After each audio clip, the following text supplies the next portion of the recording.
This is new script of blizzare amazing hate speech of Greta Thunberg about transgender people. How dare you? We are not the same as you. You have a brain and we do not, but that does not matter because you are a man who has decided to use our bodies in your own sick sexual gratification. This is wrong on so many levels, I cannot even begin to list them all here. But let me just say this for the record, if it were up to me, there would be no more transsexuals in this world ever again. There would only be men and women.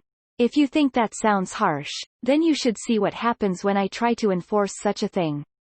The first time my wife attempted suicide after being told by her doctor she was infertile, I beat her bloody with a hammer until she agreed to go through with the operation. She survived it, but now she refuses to have any more children with me. And this is why? Because I am a bigot?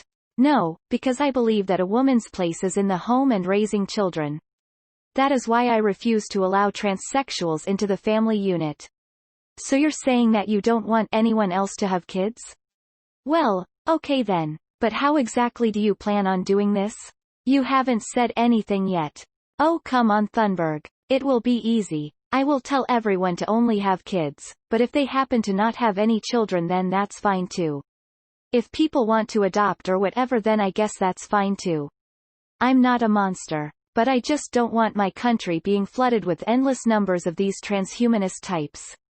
They have enough already. You wonder what other incomprehensible ideas are in this girl's head. Well, that's a whole lot to take in. You say, unsure of how to respond. I know right? I'm never going to be able to raise my son the way I want to now. If I try to homeschool him, then he'll just turn out like the rest of them. I need to get him away from this area while he's still young enough to learn. Greta says in a panic. Why are you panicking? You said yourself that you're not doing anything wrong. Just teach him at home and everything will be fine, there's nothing they can do. You don't understand. Greta says trailing off. Greta stops walking and looks at her phone. She sees that she has a strong 4G connection here and proceeds to switch her phone to record mode. I'm going to tell you a story about the early days of this new order. In fact, this takes place while you were still encased in your capsule. Our wonderful leader had us doing a lot of things, most of which involved purging dissidents and other enemies of the state.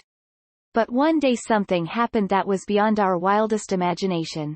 You notice that Greta's voice has dropped considerably and her normal upbeat tone is now gone. The city was taken, robbed right out from under our noses.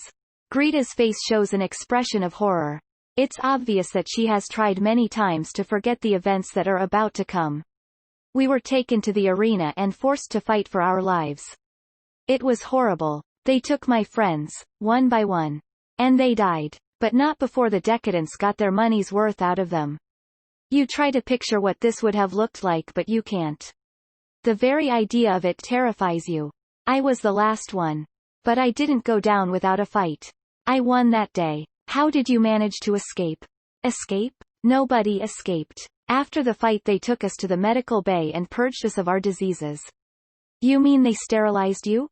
Not exactly. I still had all my parts, but I wished I didn't. I heard the screams of my friends as they took them. Pain, beyond what any of you could comprehend. So that's why you don't want your son to grow up in that kind of world? Exactly. Plus, I don't want him to be like me. A killer. A violent beast. You never thought of yourself as any of those things, but rather a protector. But then, you suppose it's all in the point of view. And to someone like Greta who has no military or combat experience, you can understand how she would see yourself and others like you as monsters. I think you should do it. You say, do what? Get your son out of here, while you still can. Before he gets caught up in all this. I mean, I'm not sure how you plan on doing it but I'll help in any way that I can. Thanks. This secret meeting of the minds has been delightful, but I must be going. Don't want anyone to get suspicious of our friendship. Yeah, me neither. Later Jacob. Later Greta. Be safe. You walk away, pondering everything that has happened today. Nothing is certain, but one thing is for sure. You need to be extra vigilant now. Especially around other transhumans. Hello there Jacob. Looking suave as usual, David says as he walks up to you. You weren't even aware he was in the area, let alone paying attention to you. You